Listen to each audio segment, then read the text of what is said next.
Paramashivoham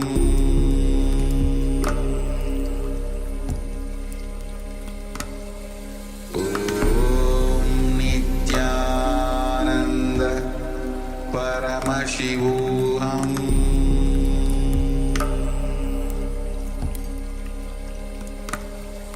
Om Nityananda Paramashivoham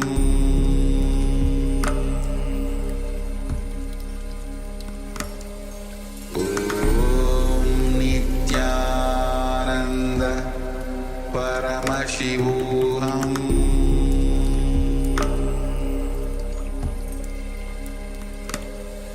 Om Nityananda Paramashivoham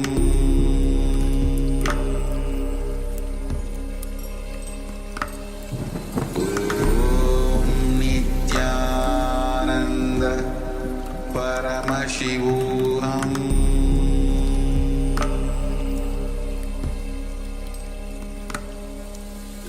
Om Nityananda Paramashivoham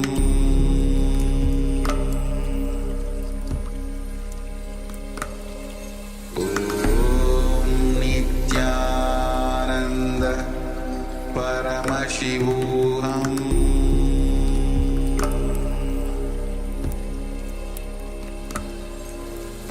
Om Nityananda.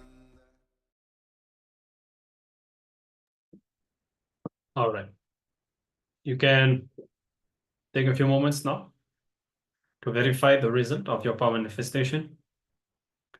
And please share your experience and results in the Zoom chat. So you can take a few moments now and verify.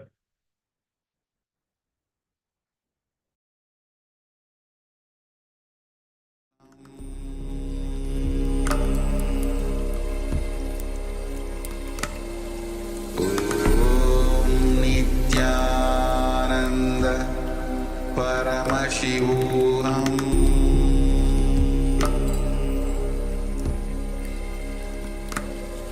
Om Nityananda Paramashivoham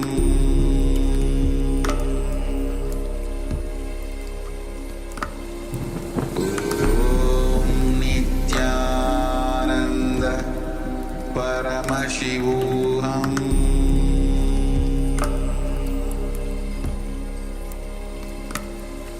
Om Nityananda Paramashivoham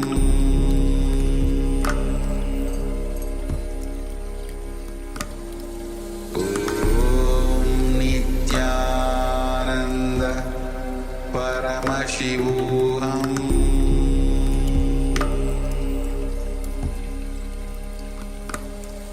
Om Nityananda. All right. So I hope that you are able to experience this power. As we said, it is the karma breakthrough insight, that decision to drop our karma and ferociously experience the space of oneness with Swamiji, that reflects in the power manifesting. And we'll be having a few more rounds as we move along. And you can feel free to share your experience and results. Let's now move forward, and we'll be entering into our next session, which is Dharma and Karma. How Dharma is the natural law of life, and anything that violates it is karma, and how to apply this truth in our daily life. For example, Swamiji will explain how whenever we feel that we can manipulate life, that we can use cunning strategies to succeed, we end up creating karma for ourselves and suffering. That is one of the aspects. So let's now come to the space of listening, and let's learn everything from Swamiji about karma and dharma, and then we'll spend some time to apply everything that we have learned. Let's start.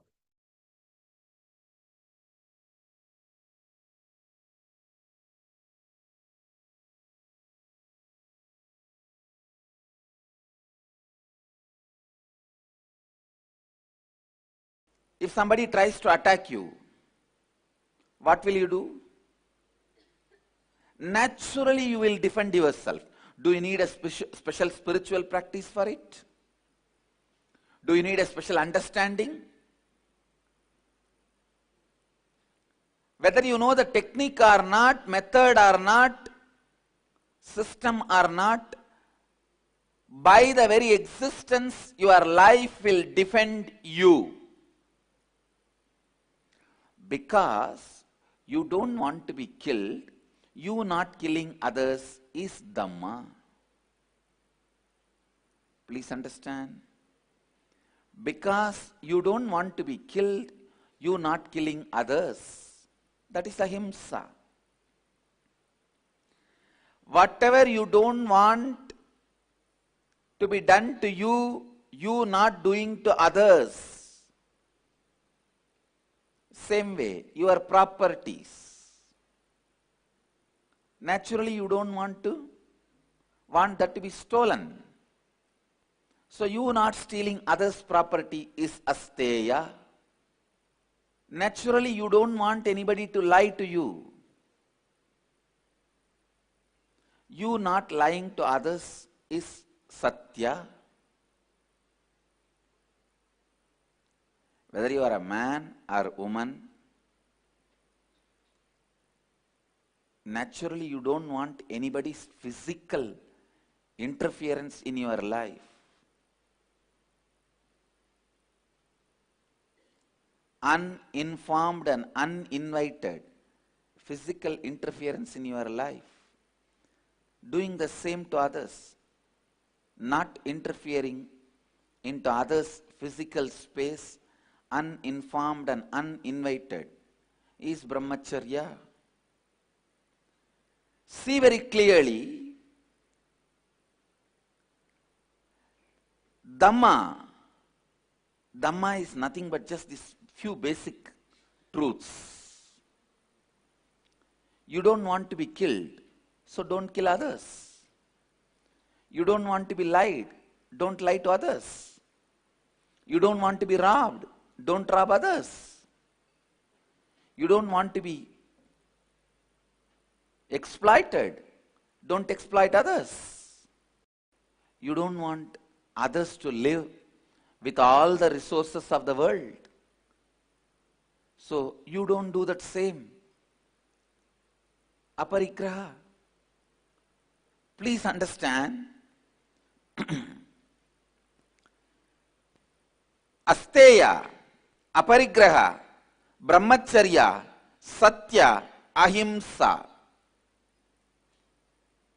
non-violence, truthfulness, non-stealing, not robbing the resources of the world, and non-interference in others' physical plane. Please listen. Do you need any special spiritual practice or understanding to live these principles? No. See, when somebody attacks you, do you need a special spiritual understanding? Or just you have to read some books and do some spiritual practice to defend you? See, whether you are able to defend yourself or not is separate. Whether you are successful or not is separate. But even a worm, ant, raises its hood and tries to defend itself. Understand,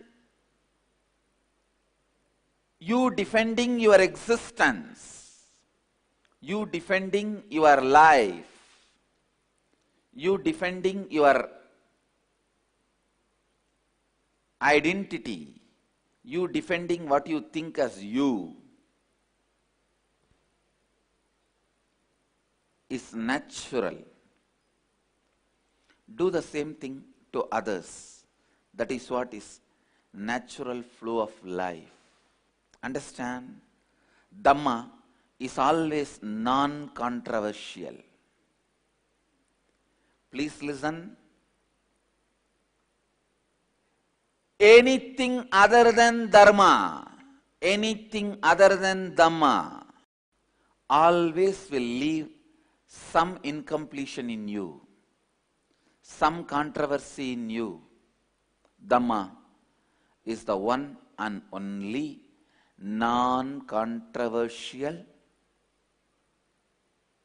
flow of life, flow of existence. All judgments lead to more and more arguments, appeal. But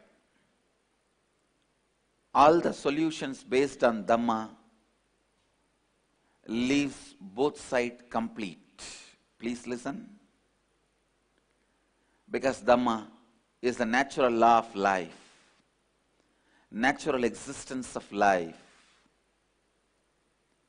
Dhamma does not need any special spiritual practice, special spiritual understanding. It is just established on one truth. What you don't want to be done to you, don't do it to others. That's all. Listen. Come to the space of listening. If somebody tries to attack you and you defending yourself is the natural law of life. Dhamma. Same way, you not attacking others, harming others is good karma. Knowing you harming others is bad karma. That's all. Understand? Whatever is your natural flow is Dhamma. You not doing that to others is karma. Listen. Listen. You understanding, you will protect you when somebody tries to attack you is Dhamma, natural law of life. You doing the same thing to others by not attacking is right karma. Attacking is wrong karma. That's all. A simple flow of life is dharma and karma.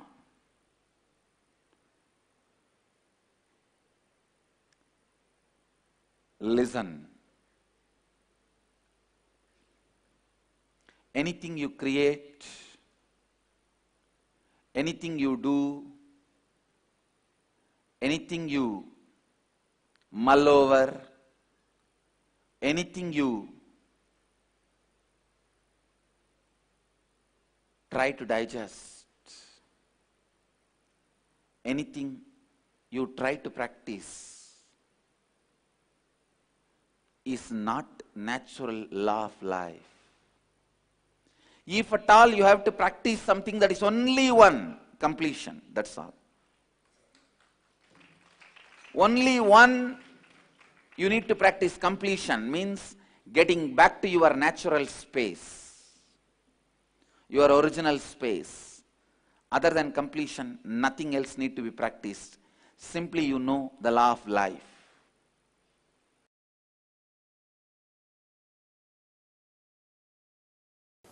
Understand? Even with life,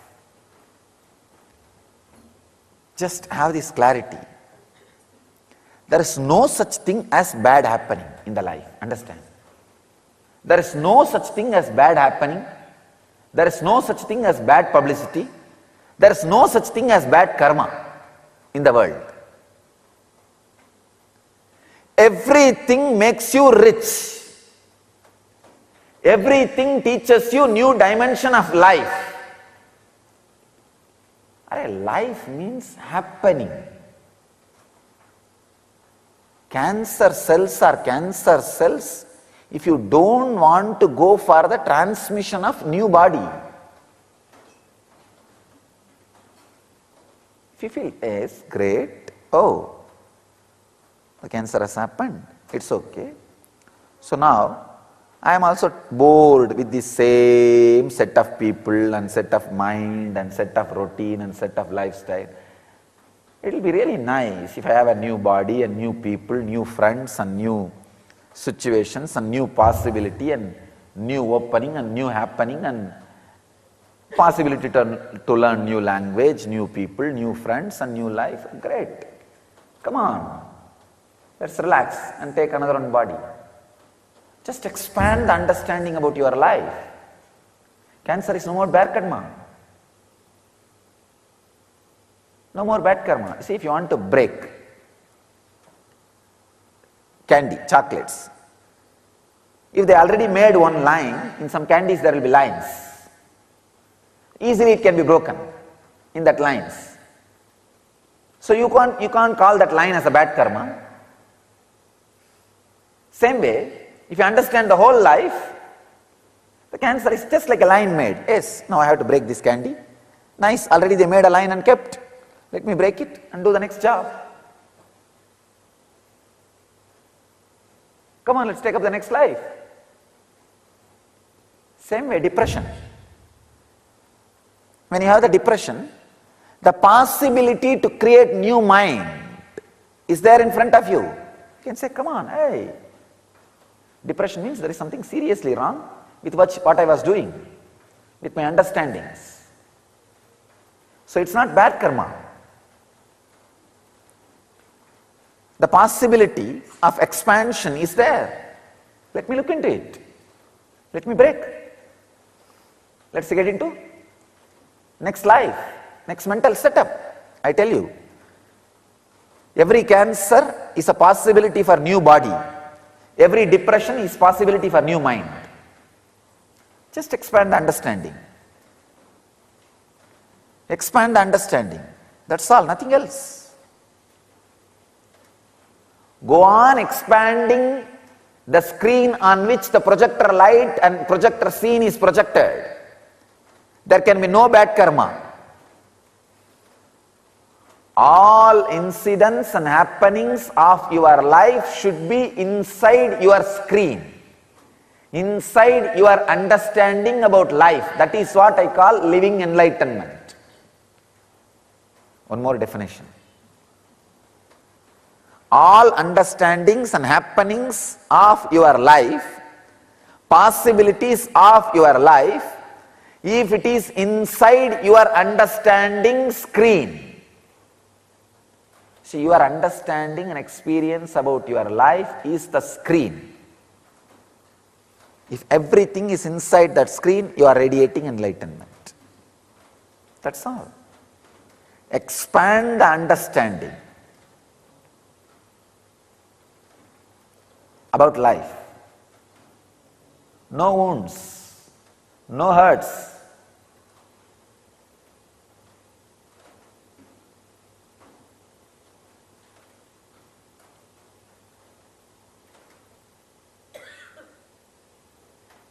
There is no such thing as hurt, wound, pain, bad.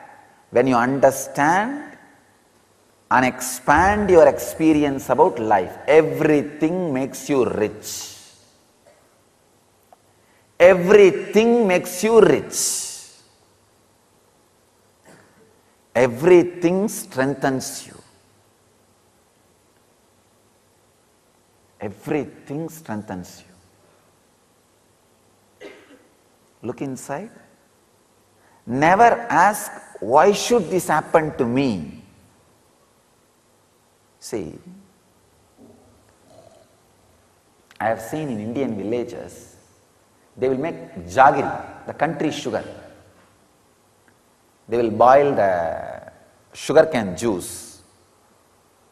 I have seen when it is getting boiled intensely, slowly it will become thicker and thicker, and all the dust part will slowly get gathered in one corner.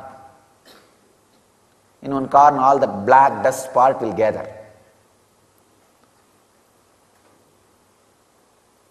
And they will take that out and they will make a different kind of a jaggery out of that dust. It's called karupatti. In Tamil they call it. It's a different kind of jaggery that is used as a medicine, understand? The dust jaggery is used as medicine.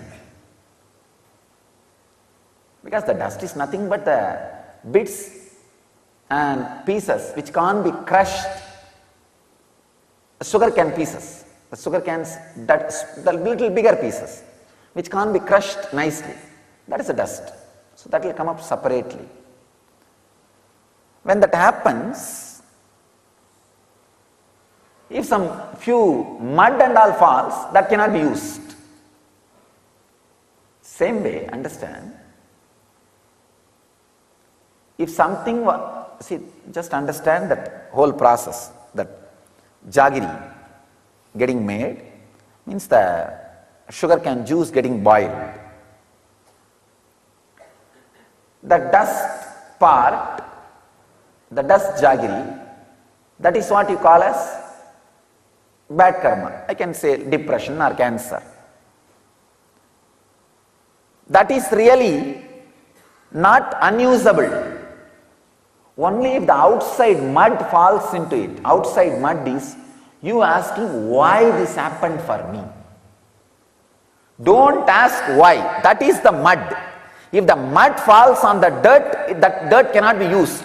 If the mud does not fall on the dirt will become medicine.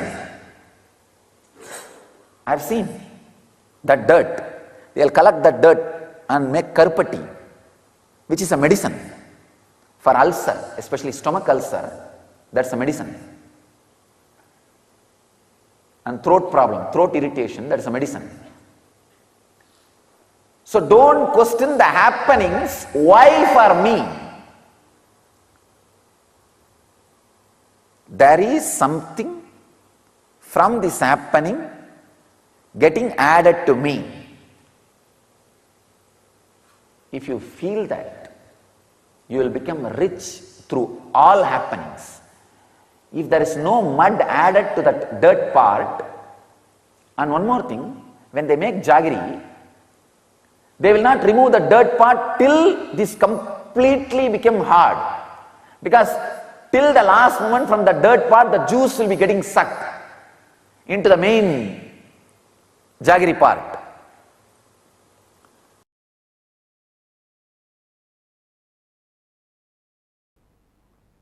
Please understand, your arrogance which makes you believe you can manage the natural law of life itself is called karma. Your arrogance which gives you the belief you can manage the natural law of life is karma. Authenticity is natural law of life. You can never manipulate it. You can never manage it. Only you can be managed by authenticity. You should be managed by authenticity. Why we try to manipulate dharma, law of life? Because we feel at some part of us we cannot change. We feel it is impossible for us to transform. Some habits, some patterns, you feel you can't give up. So naturally, to convince yourself it is okay, you need to manipulate dharma. For example, if you can't live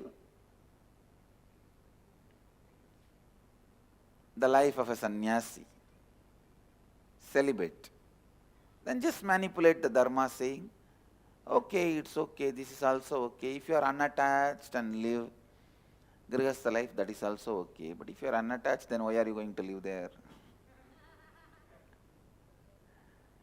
Now, I am not saying give up the grihastha life and become a sannyasi. All I am saying is at least be very clear where you are powerful, where you are powerless. And it is not necessary you need to give up grihastha life to achieve Advaita, live Advaita. So from that context, if you say, I don't need to give up the grihastha life because that is not required for Advaita, living Advaita, then you are right. But if you say, no, no, no, without attachment, if you live there, that is also okay, then you are manipulating dharma. Please understand. If you can't get up early morning for yoga, naturally you start manipulating. No, no, no, no, no. That and all is not required for me. Just if I mentally align myself and remember God few minutes, He will immediately land on me and support what is there. Unnecessarily waking up in the early morning, bending the body this side, that side. And if I just remember, that's all, that is enough. This is manipulating dharma, understand? Actually, waking up early morning is not necessary for Advaita. It is a support, but not a compulsion to live Advaita. From that understanding, if you think, then it is okay. Listen.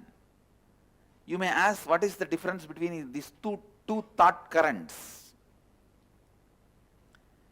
When you understand what is necessary and what is not necessary, you never fall into powerlessness. But when you think something is necessary and not able to do, you fall into powerlessness. Only the fellows who fall into powerlessness manipulate dharma. Trying to manipulate dharma is karma. Trying to manipulate dharma is karma. Understand? If you know thoroughly, you have to get up early morning for living Advaita. If you can't get up, the right thing to do is completing with the pattern you are not able to get up and making your body and mind fresh, alive for you to wake up early morning. That is the dharma. But unfortunately, if you learn to manipulate even one step of dharma with the wrong reason, I tell you, after that dharma can never enter into your life. Because you know how to manipulate every rule. Just one simple understanding. Integrity with the time. For living Advaita, integrity with the time is necessary. That is not option. If you tell 6:30 you will be there, you have to be there, or you have to inform them ahead, at least before 6:29, that you will not be there at 6:30. So integrity with the time is a compulsory for living Advaita. But when you can't maintain this integrity with the time, and you start manipulating within you and without you, means inside you and outside you, both. No, no, no, that and all is for initial level people, not for everyone. That is not required. It's okay. Once you manipulate yourself, convince yourself that integrity with the time is not required, the moment you convince yourself, be very clear, you entered into the pattern of karma. After that, within 3-4 months, you will convince yourself with all types of manipulation, authenticity is not required for you. You will convince yourself non-violence and cruelty-free lifestyle is not required for you. The ability to manipulate dharma, the mental setup of manipulating dharma, I tell you, that is the most dangerous pit a human being can fall. That's the most dangerous drainage a human being can fall. I tell you, I have to look at the stark reality.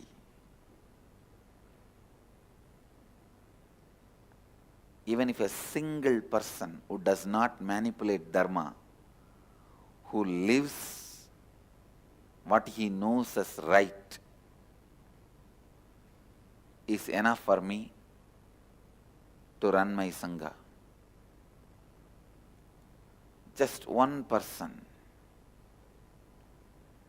I am searching just for those 1 or 2 persons who does not manipulate Dharma.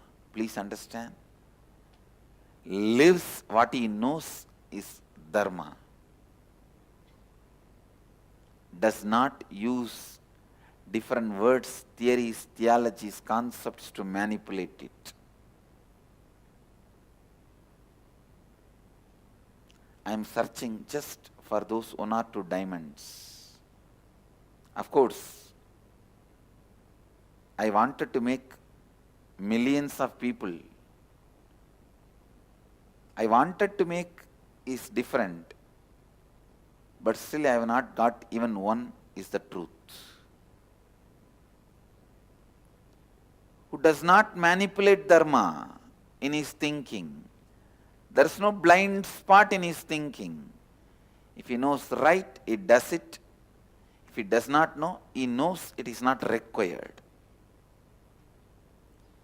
If he does not get up in the morning and come for yoga, he knows it is not required. If he knows it is required, he is not inefficient or there is no impossibility. That is what I call no blind spot, no manipulation of the principles. It is unfortunate. One of the very important Hindu guru telling publicly he is searching for one person who does not manipulate the Dharma. Understand? The scale I set also need to be looked in. Its highest standard. Anyone who lives in his life without manipulating even one step of Dharma lives enlightenment. But the pattern of manipulating and compromising with the life of Advaita is karma. The pattern of coherently vibrating with the Advaitic thinking, being in sync, synergetic with Advaitic thinking is what I call Dharma. Who knows the Dharma and do not compromise, do not manipulate it.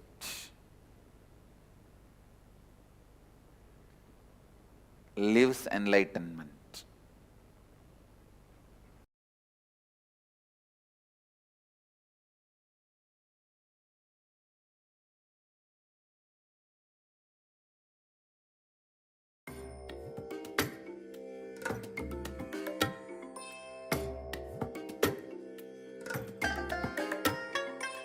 I bless you all.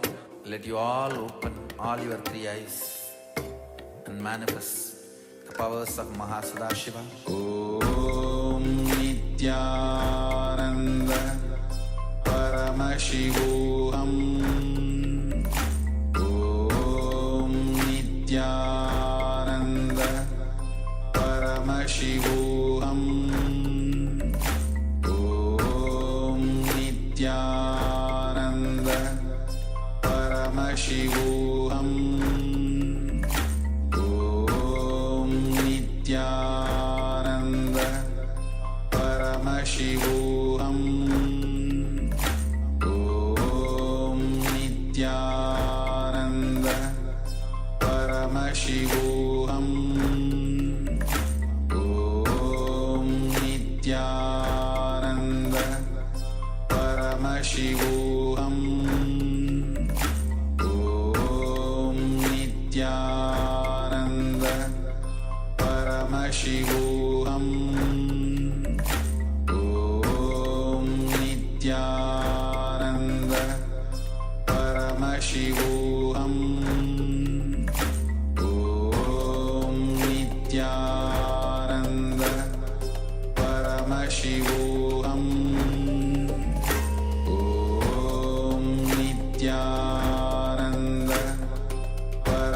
Paramashivoham. Om Nityananda Paramashivoham. Om Nityananda Paramashivoham. Om Nityananda Paramashivoham. Om Nityananda Paramashivoham. Yes. So, very important understandings here that Swamiji has given us the dharma and karma, and how whenever we go against the natural flow, natural flow, natural flow and natural law of life, we incur karma. So be it in the form of violence, because every life has a right to exist, have a right to grow and to live. And when you disturb the flow of their life in the form of violence, you incur karma in the sense that whatever pain you have caused them, that will always come back to you. That is one aspect. Or even whenever we decide to manipulate, whenever we feel powerless, or we have a negative cognition that we cannot manifest our reality, so we start to use cunning strategies instead of being aligned with the natural flow of life. And this is also a form of karma, because finally that thought current of manipulation is never going to give us any fulfillment, expansion, or any powerfulness inside. It will only lead us to suffering and to more and more of that, more and more of manipulation. And finally, we start to create that ecosystem around us. We start attracting these kinds of people. And maybe you can take a few moments to reflect. There will have been instances in your life where you manipulated in such a way instead of being integrated. See, even without knowing the spiritual truths, even before coming to Swamiji and learning about integrity, there are always situations where, at least with a basic understanding, we know what we are supposed to do and what we are not supposed to do. And when we decide to use cunning strategies, you can reflect, you would have done that in certain moments in your life, how finally it leads to suffering. It never actually leads you to fulfillment and feeling empowered inside. So now we'll be entering into the exercise, taking a few minutes to contemplate. And Swamiji says that anything you create or anything that you do, anything you try to digest or to practice is not the natural law of life, because it is unnatural. And if at all you have to practice one thing, that is completion, which means getting back to your natural space. Other than completion, nothing else needs to be practiced.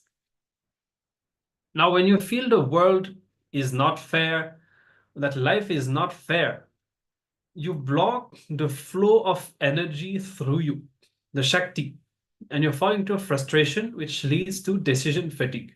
So this is also one understanding about karma, how when you decide against life, it has literally a physical impact.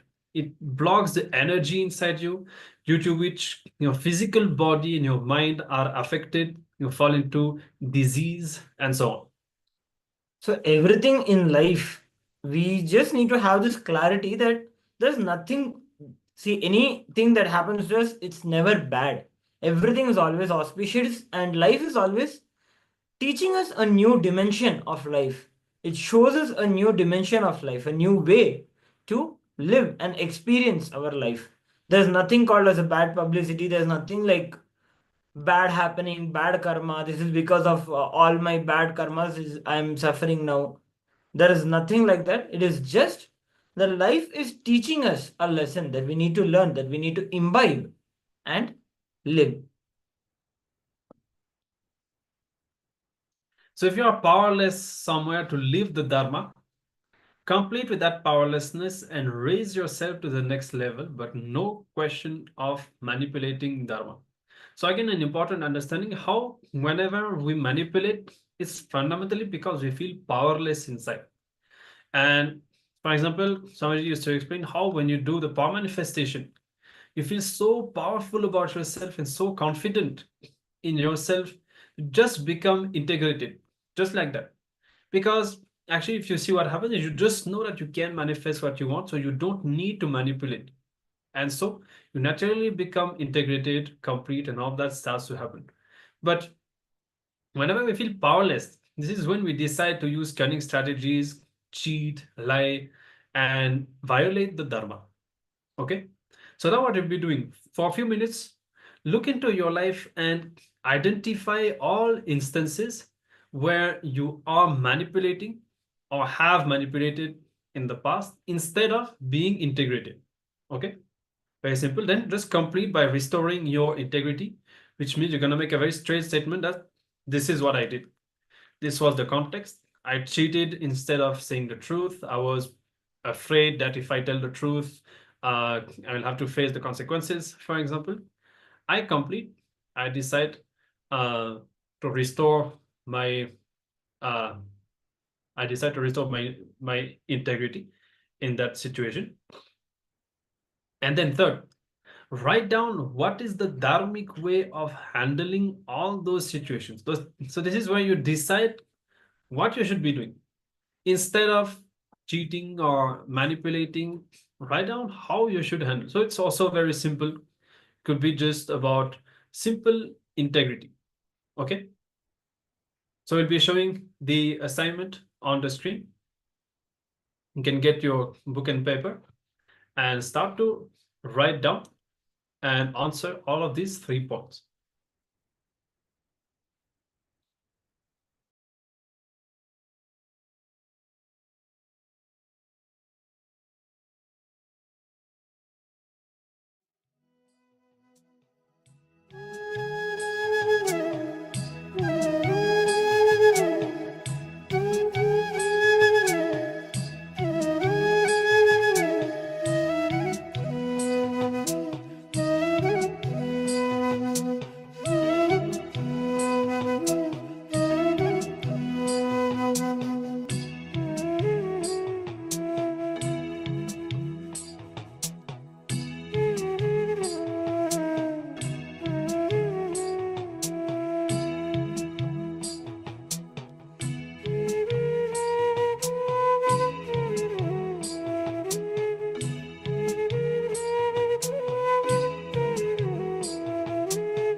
All right.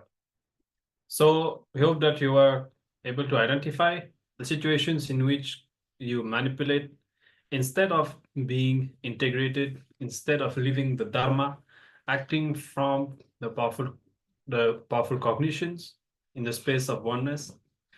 And now with this understanding, decide to catch yourself and decide to correct your course wherever needed to always live by the Dharma. And now we'll be entering into a next session, which is about myths about karma. So it's a short clip in which Swamiji will be explaining, and see, all of us will have at least heard about karma even before coming to Swamiji. There's all sorts of understandings, and Swamiji will be debunking some of the myths and giving the clear understanding about what is karma. So let's start now with this next session, and let us hear from Swamiji about the myths on karma.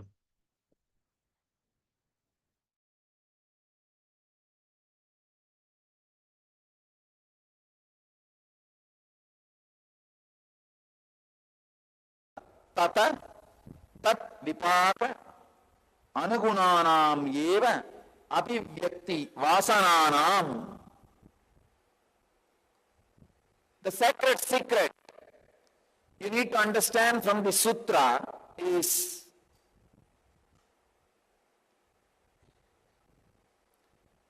your life is not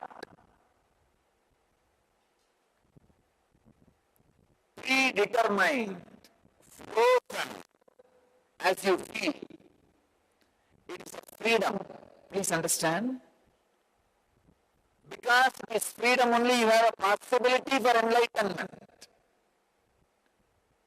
The possibility for upgrading exists because it is a freedom.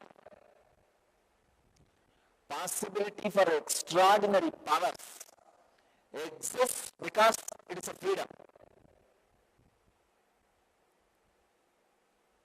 Possibility for continuity, possibility for expansion, possibility for transformation is all one and the same. Understand, continuity means the possibility for you to happen again and again and again. All civilizations which had a strong contentment, happiness, fulfillment, believe in the possibility of continuity. Karma, which happens around you, while you fulfill the engrams you created. Please understand, karmas happen around you while you fulfill the engrams you created. Usually this karma leads to enlightenment. Like a urtvarevas, above, going up. It's called nivritti. Second, the karma you create when you are stayed with yourself and with the society. I can call this karma only is called Indra karma, which makes you as a Indra, lot of wealth, lot of great relationships, lot of huge country,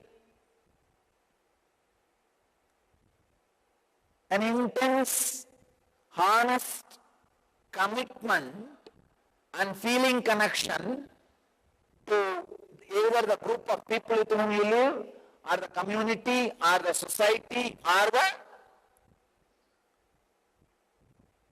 country. This is called pravritti. This is also a karma. Pravritti. It brings more wealth to you, more respect to you. I don't want to say it will bring more joy to you. I can say that more infrastructure to you. This is second level of karma. The third karma is a karma you create by the conspiracy. Understand? Whether you know it or not, the reflection in you is the reflection in everybody. The sun is one, there are thousands of mirrors. The reflection in you and the reflection in other 1,000 mirrors is one and the same. When you try to break the reflection in other mirrors, you are indirectly trying to hurt the very reflection which is in your mirror. While you try to break and disturb other reflections, you don't start with breaking of the reflection. You try to find the source and you feel that should be disturbed. That should be punished. You don't understand. You are such a fool. When you are trying to punish the source, you are punishing your own source.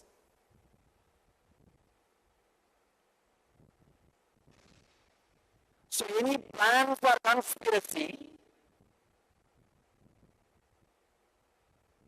any idea for conspiracy,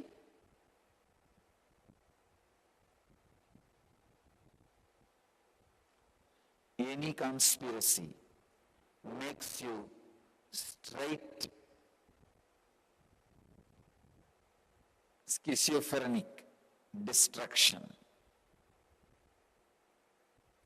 The karma happens by the conspiracy on somebody is such, you stop living, go on just shivering, shivering, shivering. There is no creation. I'll give you an example. For example, you feel suffocated in your relationship, marriage or family. So you try to change the time.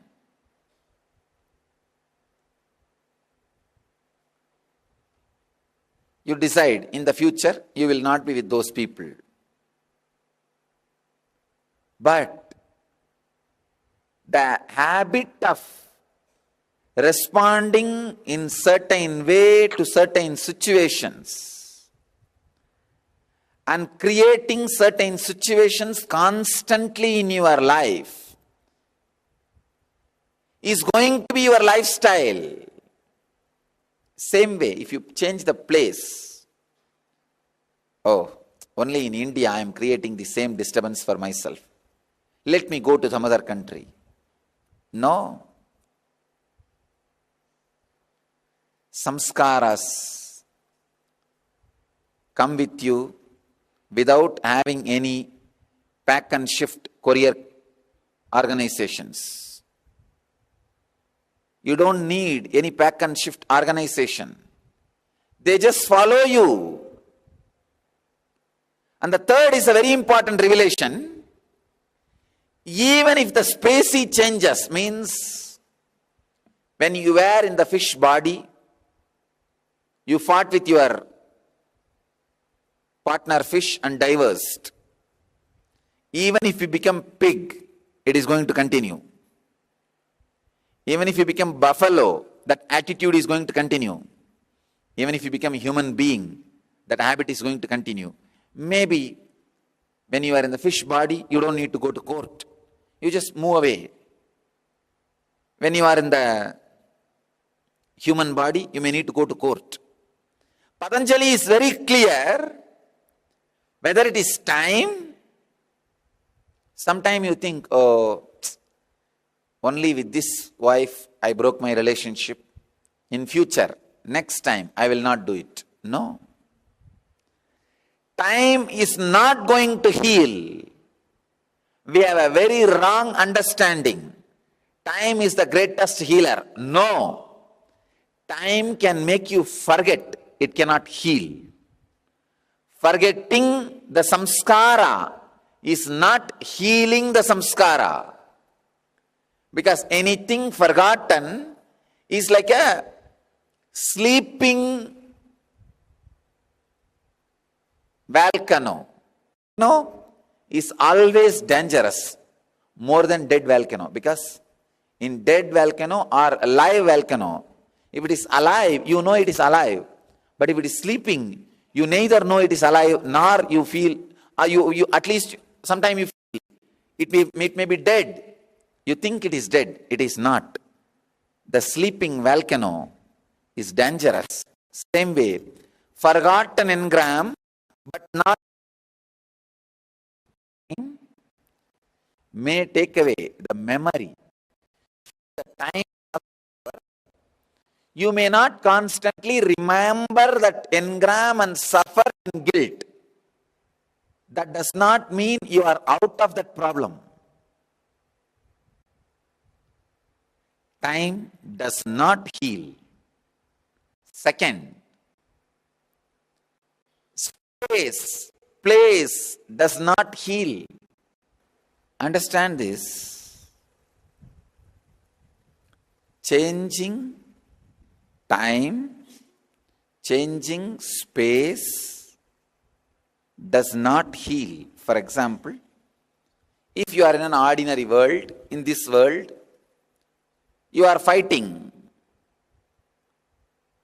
for your alcohol and women.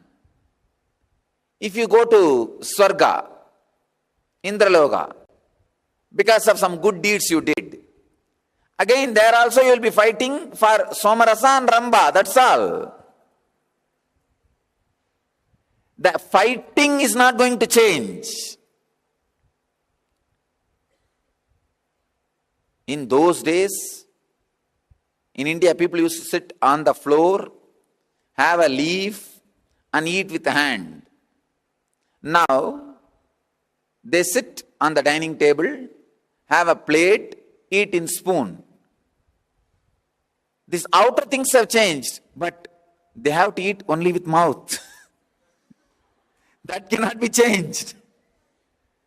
Same way,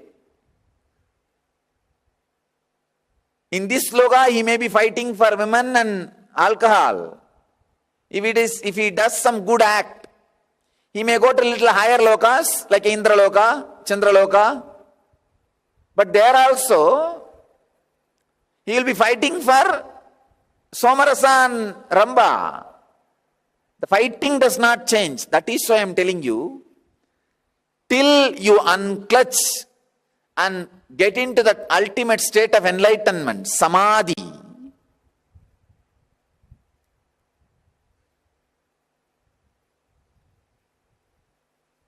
you can't rest in peace. You can't feel you achieved something. Through the sutra, Patanjali wants all of us, don't just feel complete or satisfied. Some Indraloka, Chandraloka and all. The ultimate truth is unclutch till the last engram is. The karma responsible for holding you back, please understand, it is because of the karma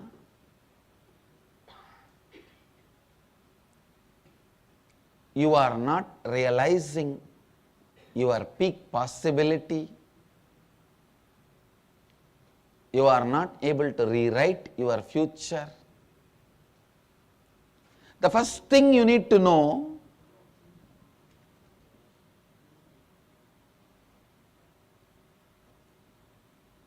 it is you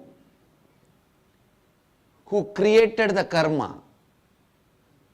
Your present life, your story, which is happening now, is scripted by you in the past. Totality of all your past actions is present. The total result of all your past actions is present. The good news is you can change the present and cause new future. The great news is, because you wrote the present, you can rewrite the future. So the first you need to look in,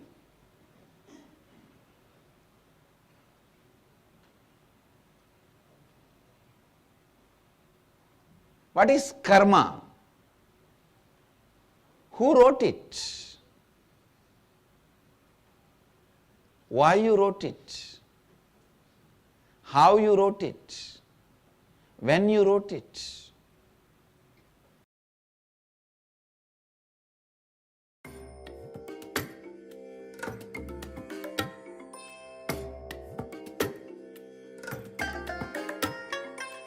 I bless you all.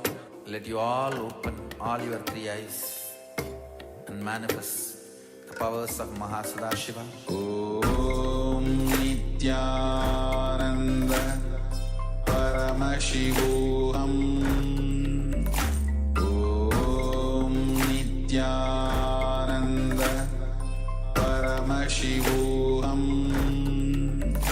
Om Nityananda Paramashivoham. Om Nityananda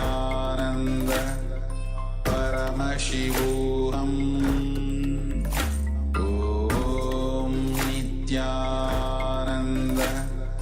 Paramashivoham. Om Nityananda Paramashivoham. Om Nityananda Paramashivoham.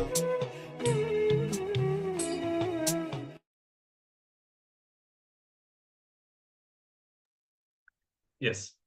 So a short clip, but it actually answers many of the questions and challenges many of the understandings that all of us have on karma.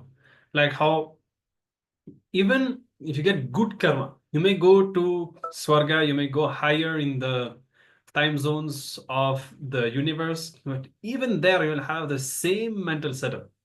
Even if you go to heaven with Indra in the Swarga Loka and so on, yes, you will be enjoying great things, but even there you will be struggling with your thought patterns. And actually, even from there, you need to take again the human body so that you can work on these and progress and go beyond them. And Swamiji explained even further. Swamiji also explains beautifully. He literally gives us a technique to break our karma, to break through our karma, is to just unclutch from our thought pattern, because the karma that we have, that we create, is nothing but our thought current. It's a mental setup that we need to consciously analyze and drop. Yes, and even at the start, Swamiji was explaining how if someone starts a conspiracy against somebody else for the destruction of somebody else, it will end up in that kind of a heavy karma, like a schizophrenia and so on, because the other is you. That same consciousness is present in the other. So when you strategize and conspire against that person, that same thing is directed towards you. That is why it turns into schizophrenia. And in the end, Swamiji was explaining how your present life is the totality of everything that you did in the past. So there's no injustice, nothing is denied to us.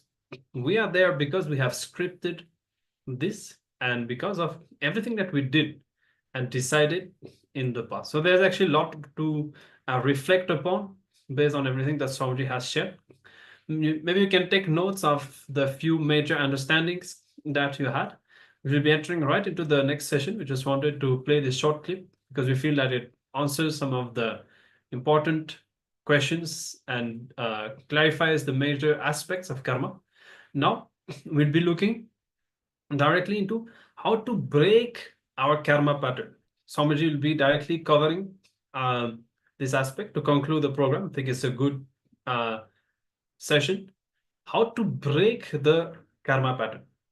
Okay, so let's enter into this next session now. Please be in a space of listening and let's receive the powerful cognitions from Swamiji.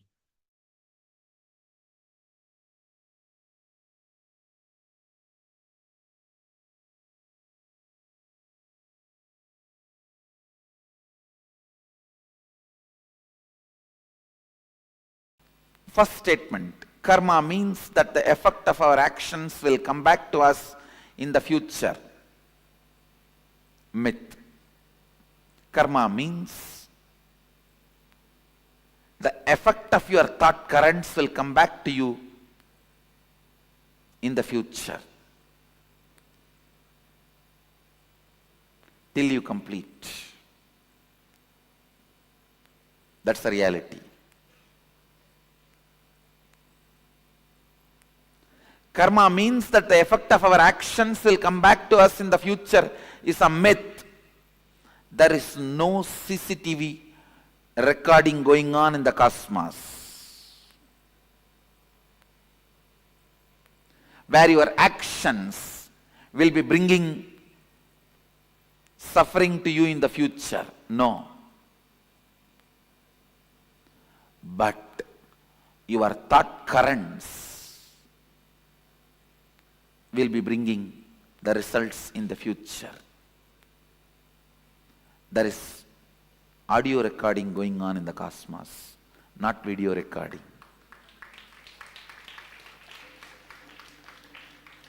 Video recording means your actions being captured. Audio recording means your thought currents being captured.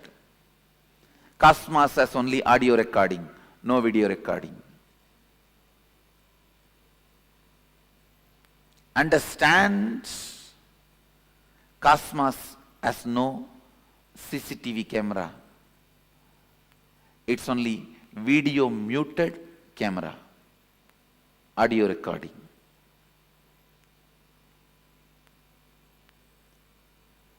A video recording getting punished is a cheap, childish. God is not interested in that game. God is not playing the game of the judge. And there is no such thing as you will be judged, weighed based on your actions. That is childish, too childish, immature.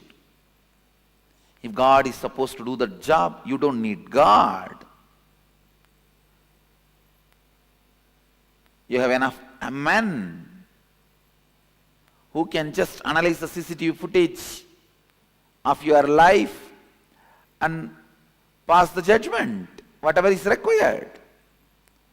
Understand, because your organ of seeing is impacting you so much than the organ of listening, you think cosmos also judges based on the action. No. Only the thought current comes back as karma, not the action current. Next statement here. You can cancel out bad karma with good karma by doing good things. It's a myth. It's a myth. Please listen. You can cancel out any karma by cancelling that whole thought pattern, whole thought current.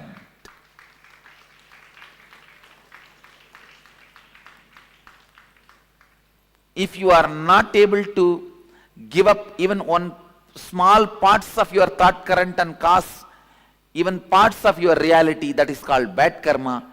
If you are able to break and give up on parts of your thought current and make parts of your reality into reality, that can be called as good karma. If you are able to break the whole thought current and go beyond the thought trend, it is called completion. So, good karma does not cancel out bad karma. Cancelling out happens only when you break from the whole thought current. The next statement, same action by different people will have different karmic effect. Yes, it's reality. Because the action is not responsible for the karma. It is the thought current behind the action is responsible for karma. Understand cosmos as continuous audio recording but not video recording. This statement, this truth will clear tons of your questions about karma.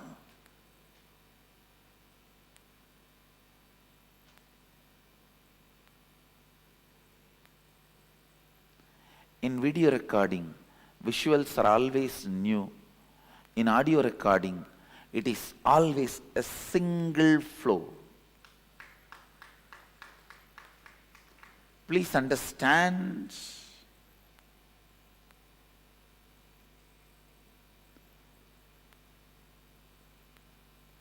If your mind is audio recorded, don't ever think it will be a long hours together material. No, it will not be more than 5 statements, 24 hours.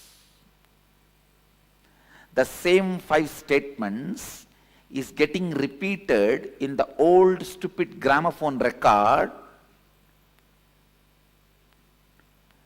in different ways of getting stuck.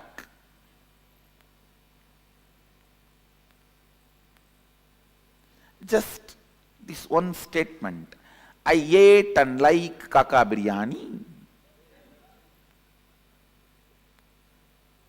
I ate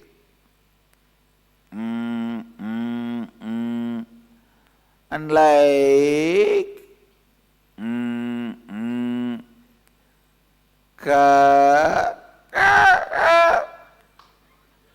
biryani. Maybe next time, I ate and like kaka biryani. Maybe the third time, I ate and like kaka biryani. I ate and like kaka biryani.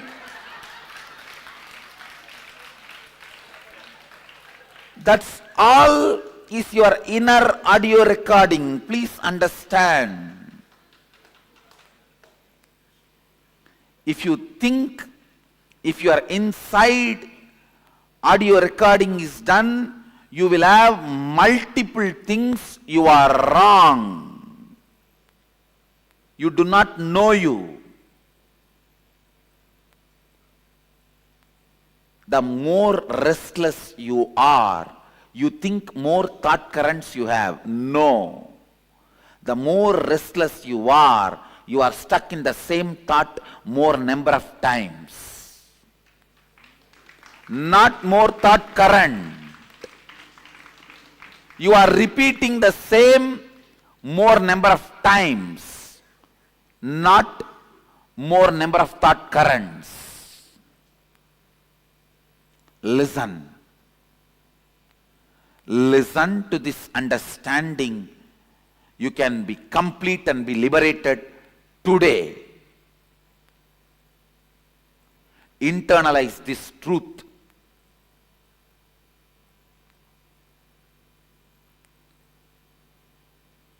It is fresh out of the box definition of karma directly from Sadashiva.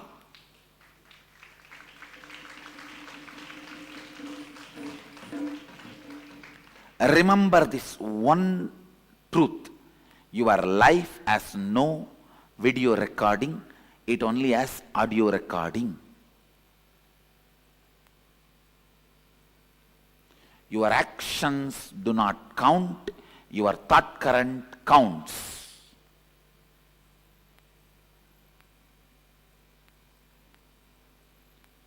Your fight with your mother, or your fight with your mother-in-law, or your fight with your brother-in-law, or your fight with your daughter-in-law, or your fight with your son-in-law, or your fight with your granddaughter does not count. You fight that counts.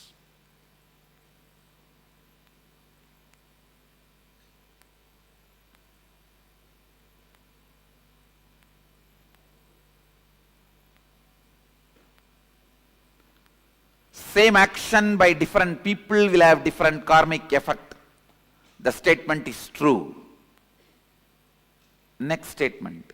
Karma cannot be changed.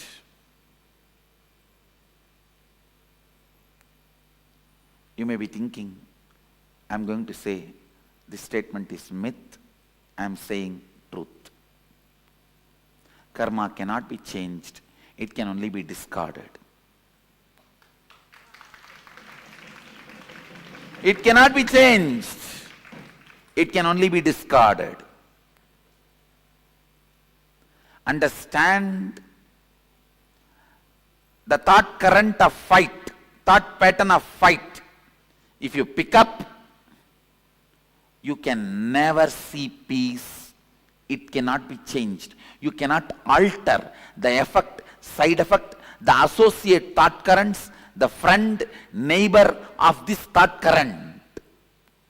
They come with Anga, Avarana, Parsha Devatas. If Mahadeva comes, Nandi will come. Devi will come. Ganesha will come. Kartikeya will come. With Ganesha his rat will come. With Kartikeya his peacock will come. With Devi his our lion will come.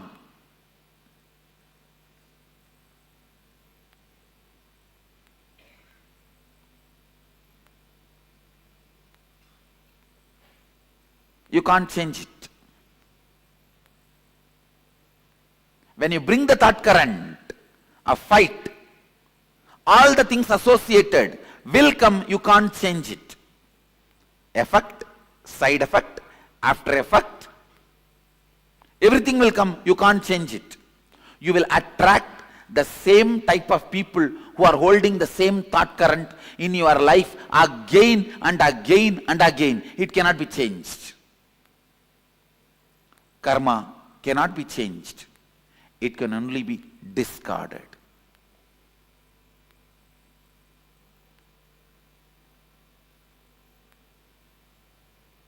The good news I have for you is karma cannot be changed. The great news I have for you is karma can be discarded.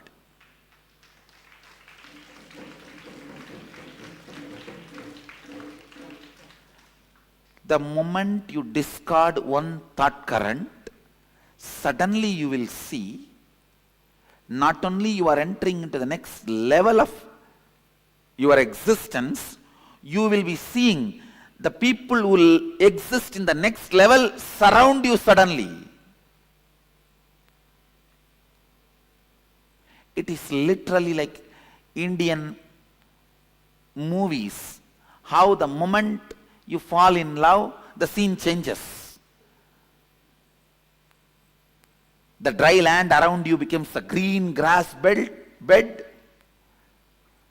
and the electric pole around which you are standing and talking in your stupid cell phone becomes a great Devadaru tree, and the dog which is pissing around that electric pole becomes a cute pet Pomeranian.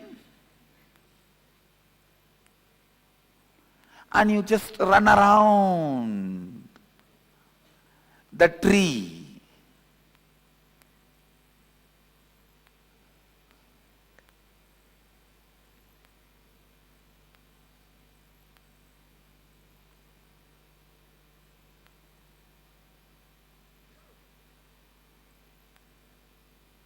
Sometimes you even feel the chillness around the pole. Ice around the pole till police comes and picks you up.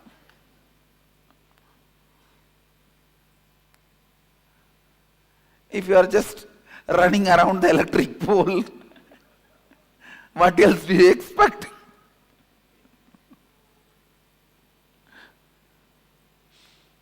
Just like how in Indian movies, the moment you fall in love, your whole inside, outside changes. I tell you, exactly the same way. When you complete even with one thought current, the whole thing suddenly around you will change. It has to change, only then you are completed. Your friends in reality and your friends list in Facebook. Your likes in reality and your likes in Facebook. You are right, wrong, good, bad, everything suddenly will change.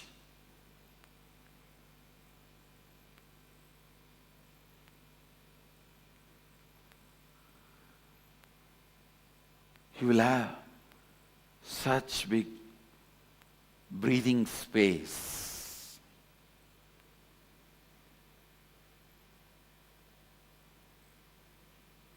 You will have that breather.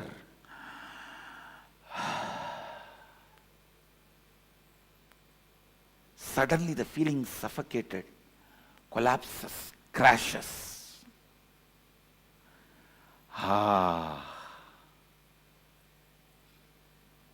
That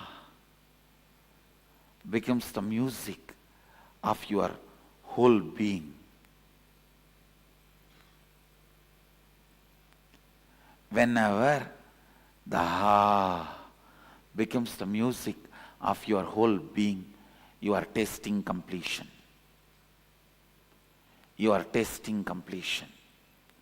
You are tasting completion.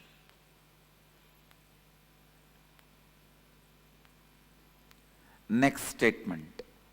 I will not accumulate karma if I do nothing. Do I accumulate karma through action or do I burn karma through action? This statement, I will not accumulate karma if I do nothing, is a myth. Listen, because there is no such thing as doing nothing. You can't. You don't know that space. When you achieve that space, you will not be making the statement, if I do nothing. You will make the statement, if I be nothing.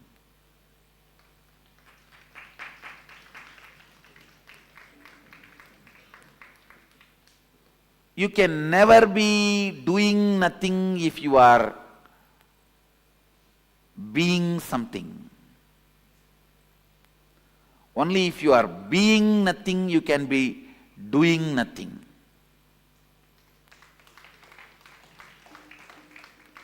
So there is no such thing as doing nothing.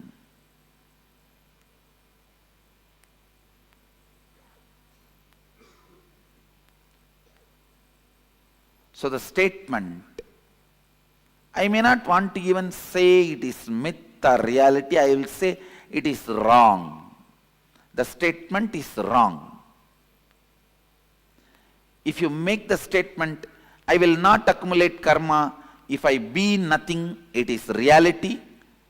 If you make the statement, I will not accumulate karma if I do nothing, is mistake statement.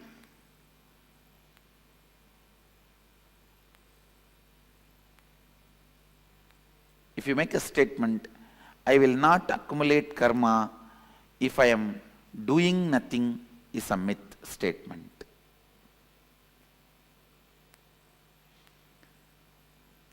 Next line, do I accumulate karma through action or do I burn karma through action? Understand? If your context is moving towards completion, you burn karma through action.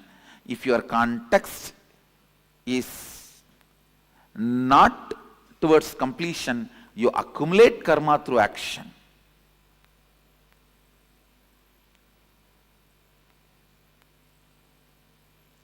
Whether you burn karma through action or accumulate karma through action is dependent on how you hold you. the context you set for you.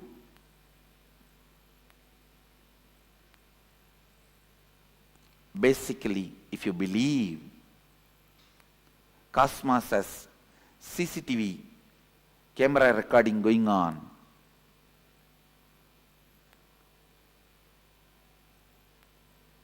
you will be accumulating karma by action, because that kind of a faith will lead to that kind of a thought current and action flow.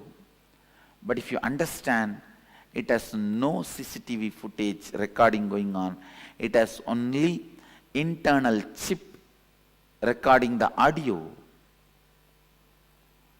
you will exhaust your karma through your action, because you know where you need to work is the thought current you are having, not the action trend you are doing. The struggle is not supposed to be done to wake up early morning 4:30. The struggle is supposed to be done to break the lazy thought current and boredom thought pattern.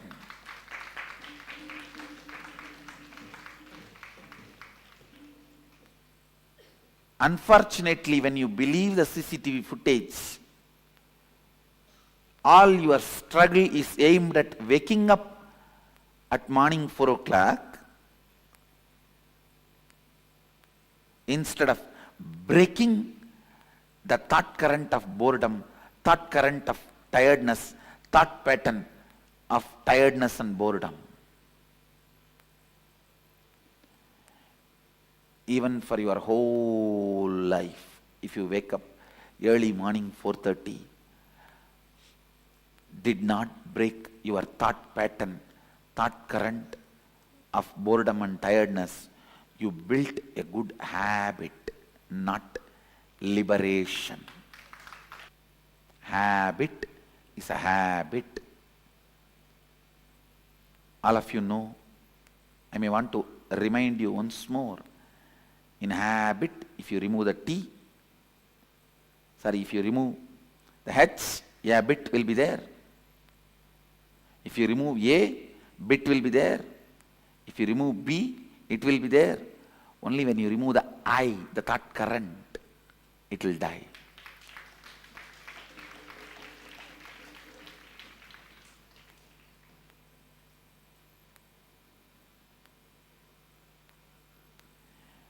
Even if you work whole day in Microsoft, did not complete with that thought current of feeling bored and tired, understand, you will just feel stuck and feel exploited, sucked and die by 45. After 45, if something is left in your body, that may be much worse than death.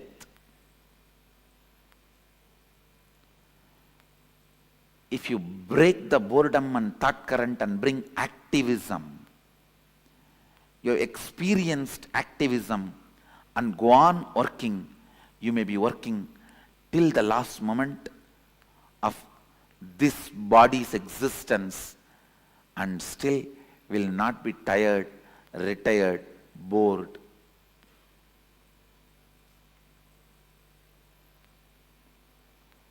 If you are bored, bore yourself and your thought current.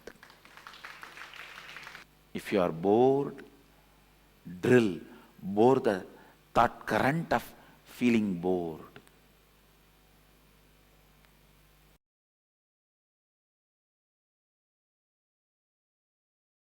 Listen. Recognizing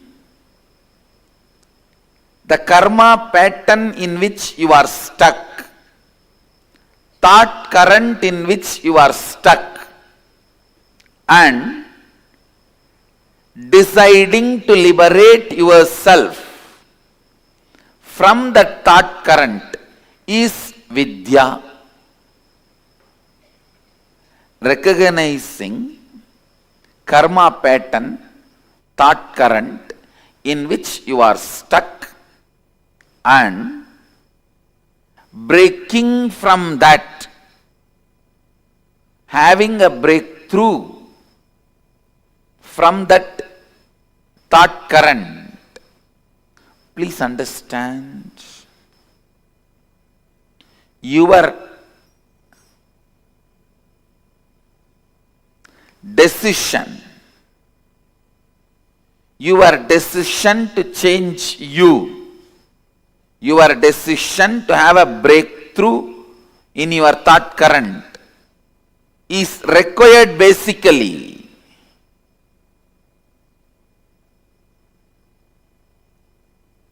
to have any breakthrough and have liberated thinking.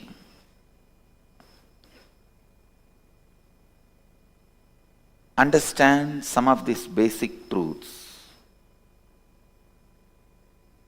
If you have a thought current which can cause some health issues, be informed that thought current can never give you fulfillment in wealth also, and it can never lead you to enlightenment also. It cannot give completion in any field of your life. Understand? I am not saying enlightened one will not fall sick.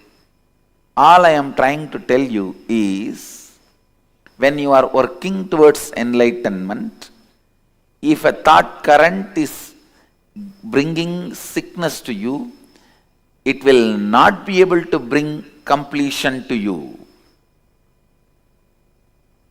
Means, the thought current which you are entertaining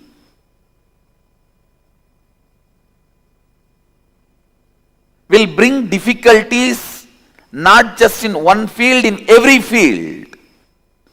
So the repairing of thought current is not going to help, only replacing it is going to help.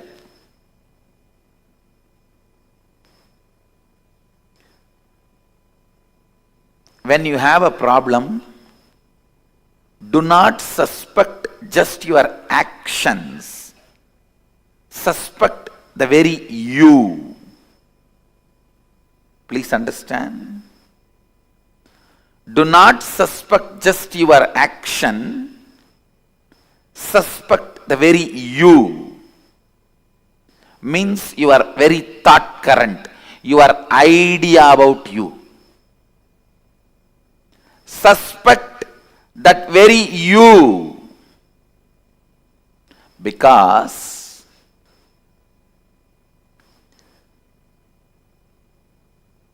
change, transformation, reinventing yourself, having a breakthrough from karma pattern, all this is easy and doable in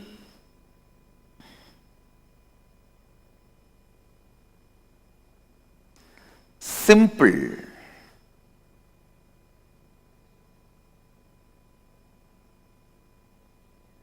decision of suspecting your very thought current. Please understand.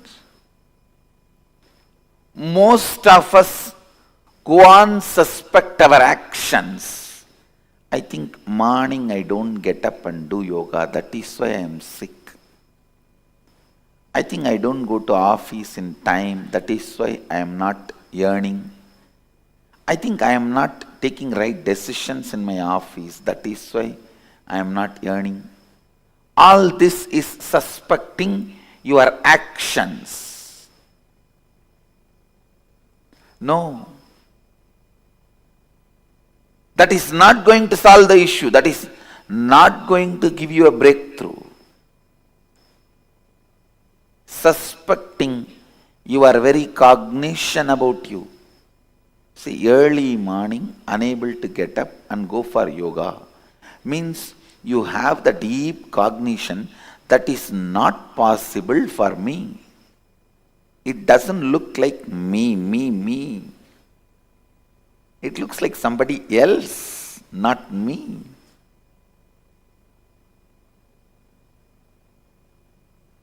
The man who can doubt his thought current will go beyond self-doubt. Actually, the ultimate yourself can never be doubted. It is self-effulgent. Whatever you can doubt, your self-doubt, self-hatred, self-denial, SDHD is all about your thought current.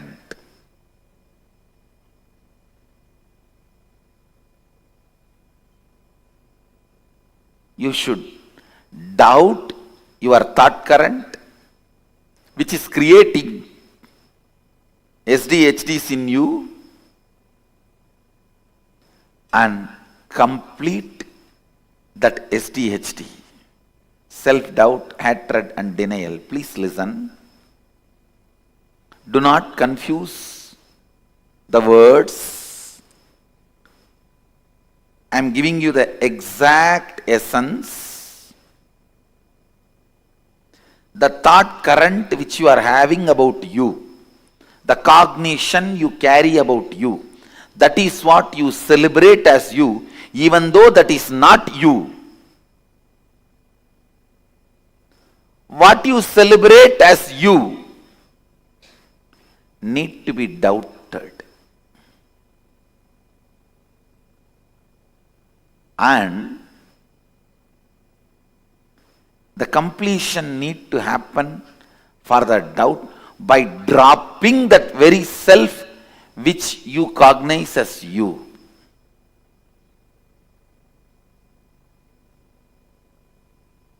I tell you, if you are not able to get up early morning and go for yoga, it's very simple problem. Or I am giving you another one example.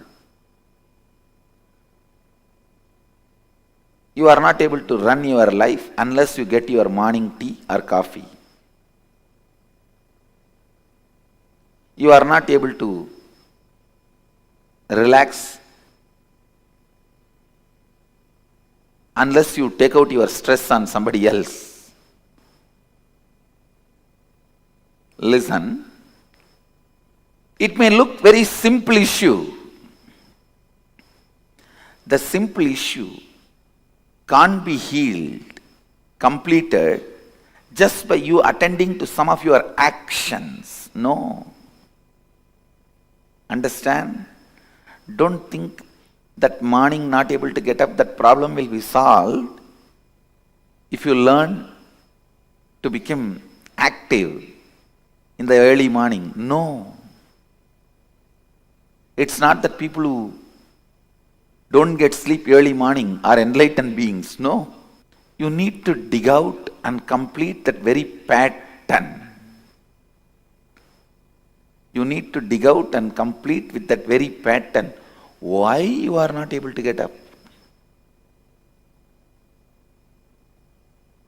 Why you are doing what you are doing?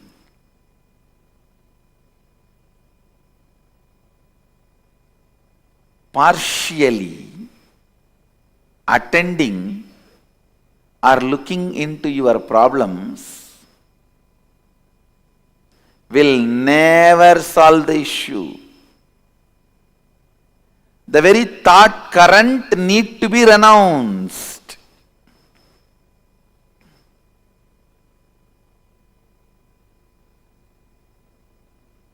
If you are having headache,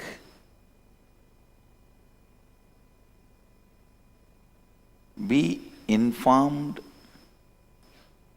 It will not just resonate in your head, it will resonate till the end of your life,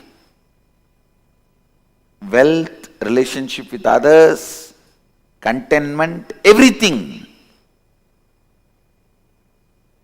Everything. Because it is the thought current. One of the most paradoxical thing in the life is, listen, one of the most paradoxical thing in the life, whenever you need to attend the whole, you attend the part. Whenever you need to attend the part, you attend the whole. It is very unfortunate. Whenever you need to attend the whole, you attend the part. Whenever you need to attend the part, you attend the whole. The very thought current with which you operate need to be replaced. The very thought current need to be renounced.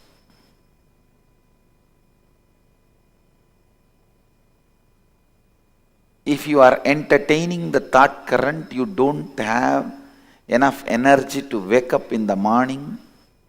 I tell you, even if you have billions of dollars, you will be constantly craving. You don't have enough money to do what you want. Because you do not know the power of the money which you already accumulated and having it. You will consider them as zeros and still continue to feel poor. I tell you, the man who feels active about himself, the kind of a richness he feels, and the man who feels stagnant about himself, the kind of a poverty he feels,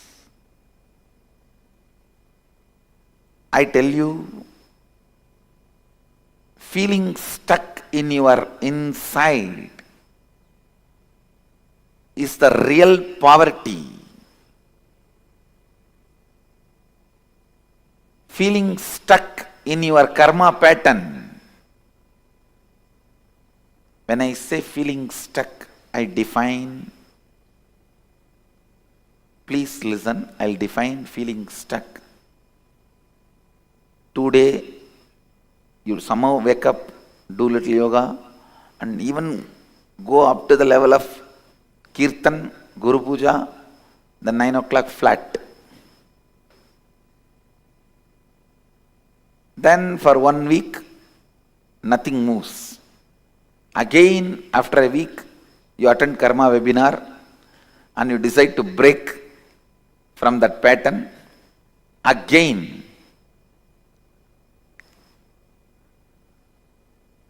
2 days,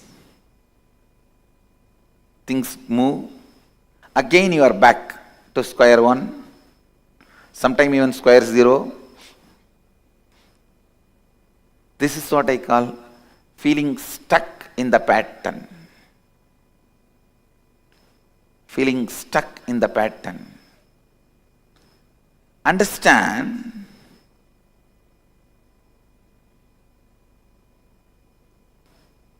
unless you give a breakthrough, you give a break for yourself, unless you decide to break from this karma pattern,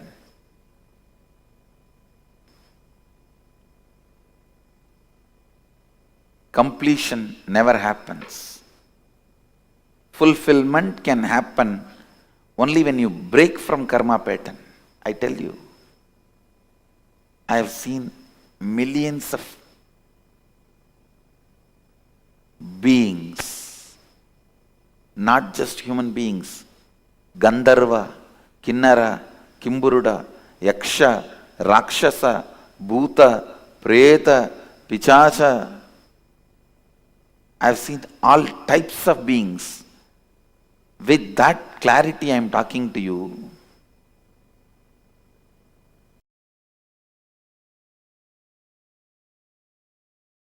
I tell you, every problem you face, is your decision taken in the past.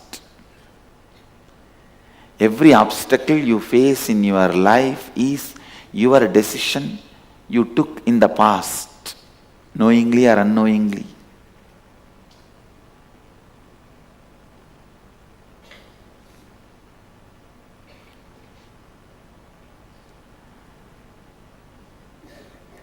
You can decide now strongly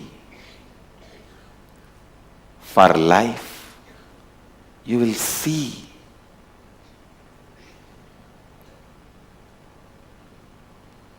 everything, all the best things of life expressing itself, all the best things of life radiating itself. Upanishads are so clear. They are declaring there is no other way. Evam tvayi na anyatetosti na karma lipyate nare. If you want to be liberated from the karmas, there is no other way. There is no other way to be liberated from the karmas.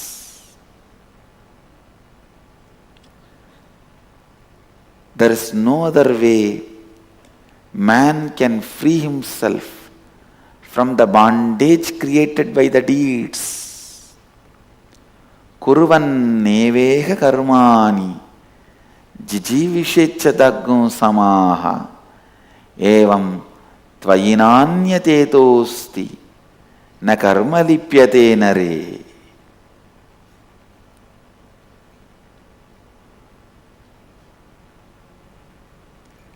There is no other way by which a man can free himself from the bondage created by the deeds. Understand, if your decisions and actions have created certain bondage, only by deciding for life and acting, you will be free from those bondages. One more thing you need to know, even a laziness is an action by you out of your decision against life. So when you decide for life, the laziness, tiredness, boredom, hatred, anger, everything will melt down. Everything will be cleared. So, decide, listen, decide for life. Decide for life. Decide for life.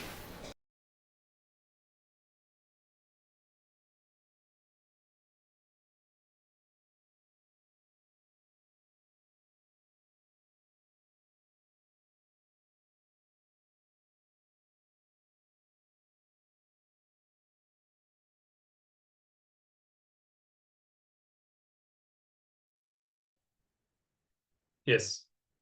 So how to break the karma pattern? Swamiji says it's not about just changing your actions. You have to suspect the very you. Even if it's as simple as not being able to get up early in the morning, it's not just by questioning your actions, either superficial questions or superficial answers. Either trying to answer saying that, or maybe just should sleep earlier, or superficial questions like, why am I not able to do it? Maybe I'm doing something wrong, or something wrong in my schedule or something. If you really wanted it, you would do it even with less sleep or even with multiple obstacles added. So it's not happening, as Swamiji says. It's because of a past decision that you have taken against life. It could be because maybe in your childhood you had some depression about something, you felt sad, and so in the morning you didn't want to wake up, just no interest for life, for example. Just giving an example. And so years after, still unconsciously in the morning, that cognition will be there. That cognition, the default cognition that you have in the morning will be the same that you had at that time when you were a child. And so if you just try to change your actions, it may not work. You have to question the very you, the very cognition that you have about life. And that is the way to break the karma pattern. Of course, Swamiji says you can always just take a ferocious decision and just break it just like that with just by your will. If not, go deep. Don't go for superficial answers or superficial questions. Always have the deep questioning, searching for the spiritual solutions, searching for the blind spot that you have inside, and looking back into your past, trying to understand, why is this happening? Why am I creating this? When in my life did I decide to manifest this? So I hope that you're able to catch these understandings on why do we face what we face now. And also importantly, Swamiji was sharing in the beginning of the video how in the cosmos there is no video recording. Karma is not linked to the action itself that you do. And an easy example is how a killing, for example, it can be a karma. And in some cases, for example, you can relate how a Krishna would have killed beings. And of course, he doesn't incur karma. He is doing his responsibility. He is doing the dharma. And so it's about the thought current that you have. So when you're about to take decisions, when you go through your day, always see what is the thought current that you have, either withdrawal or doing. Only if you have the right context, if you feel complete, if you feel powerful, if you feel integrated, only that will be right. If you act out of powerlessness or giving justifications, I cannot do, I don't want to do anything that is having a negative context, that will be a karma. Because this is the thought current that you have, and the cosmos records your thought current. That is what ends up as a karma. And it gets strengthened through the action. The thought current that you have gets strengthened in your life with actions that you do. Okay, so I hope that you are able to catch this. And with this, we have come to the end of this session and of today's sessions of Paramashivoham, the whole science of karma and the different types of karma, how our present life is the byproduct of all the past decisions that we have taken. And remember, actually, there is one session in which is titled, "The Science of Karma is Revealed to You Only to Make You Powerful." Even karma itself, now you'll be thinking, oh, so much karma, so many bad decisions I have taken, so much negativity in my life. It's not about going into powerlessness about it. Karma itself is there only to teach us. Remember that karma is there only to reflect, to show you what you really have inside, to teach you, to make you grow, and to make you powerful. If you have this understanding, then this whole completion and break into karma, it will not be an arduous task. You will just learn what you have to learn, and you will move forward. All right. So if you still have any doubts or question, if you need any clarifications on any of the aspects of karma, feel free to note your questions, and you can send them either now before we end or tomorrow at the start of tomorrow's sessions as well. We'll be glad to clarify them for you. And tomorrow we'll be diving into the topic of surrender. How through our connection with the Guru or the connection with the divine, with the cosmos, we can, with a decision to surrender, we can lift ourselves to higher spaces, higher dimensions, and really enter into new dimensions of life And we'll be going much more in depth into that tomorrow. So we look forward to seeing you again tomorrow. And thank you for having been with us today. Let us now conclude with the Purna Mantra. Let's offer our gratitude to Swamiji for everything that we have learned today. ॐ पूर्णमदः पूर्णमिदं पूर्णात् पूर्णमुदच्यते पूर्णस्य पूर्णमादाय पूर्णमेवावशिष्यते ॐ शान्तिः शान्तिः शान्तिः हरिः ॐ तत्सत् सर्वं भगवत् श्रीनित्यानन्दपरमशिवपादुकार्पणमस्तु ॐ नित्यानन्दम्. Thank you all. Nityanandam.